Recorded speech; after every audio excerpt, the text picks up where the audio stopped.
En fait, Maslow a étalonné un certain nombre de besoins, il y en a 5, c'est ça? Il y a 5 besoins qu'il a mis en fait en pyramide. Alors c'est pas lui qui a fait cette pyramide, ça a été fait après. Enfin lui, il les a mis par étage. Et en fait, quand on regarde la pyramide de Maslow, on peut regarder la fondation d'un immeuble. Ça ressemble énormément à la fondation d'un immeuble. C'est-à-dire qu'il faut au départ des bases extrêmement solides, après premier, deuxième, troisième, quatrième et cinquième étage.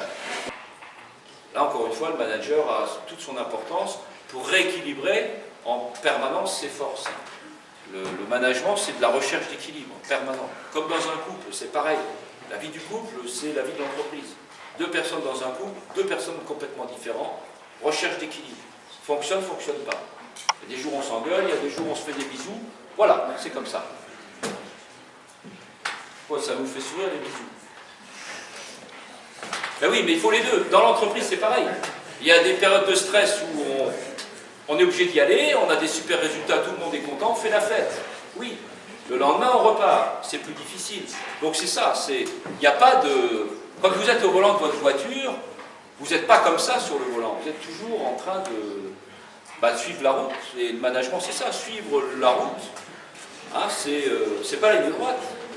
Oui, un manager qui ne connaît pas l'entreprise, lui, il va faire fonds de pension américain, c'est... On passe à travers, on déboise, et puis c'est fini. La porte est là-bas, on sort.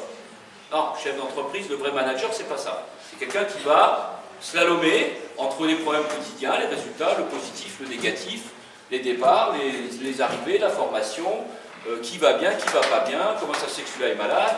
Oui, c'est pareil, le taux d'absentéisme en France, il est important. Il est important comme la consommation de somnifères, comme tout ça. Ça veut bien dire qu'il y a un malaise profond. Moi, je ne suis pas partisan de dire que les gens sont des feignants. Moi, je pense que tout le monde a envie de bosser, tout le monde a envie de se réaliser, à condition qu'on le motive pour ça. Il y a une pénibilité au travail, de toute façon, qui est... moi, j'ai été, et je suis toujours... J'ai gardé de bons contacts en amitié avec des gens qui ont travaillé à la mine. Et la mine, Dieu sait si la mine a été un métier difficile. Pour les gens qui l'ont fait il y a 20 ans, 15 ans. Parce que c'était un métier difficile, parce qu'il y avait des charges à porter, on travaille dans des conditions extrêmement dangereuses, et il y avait quand même beaucoup d'accidents. Il y avait beaucoup d'accidents.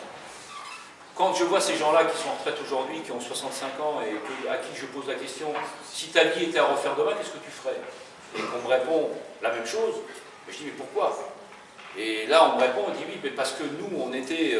il y avait une solidarité, tout le monde s'adorait, tout le monde s'épaulait, tout le monde s'assurait les uns les autres, et on était une équipe, il y avait une ambiance de travail.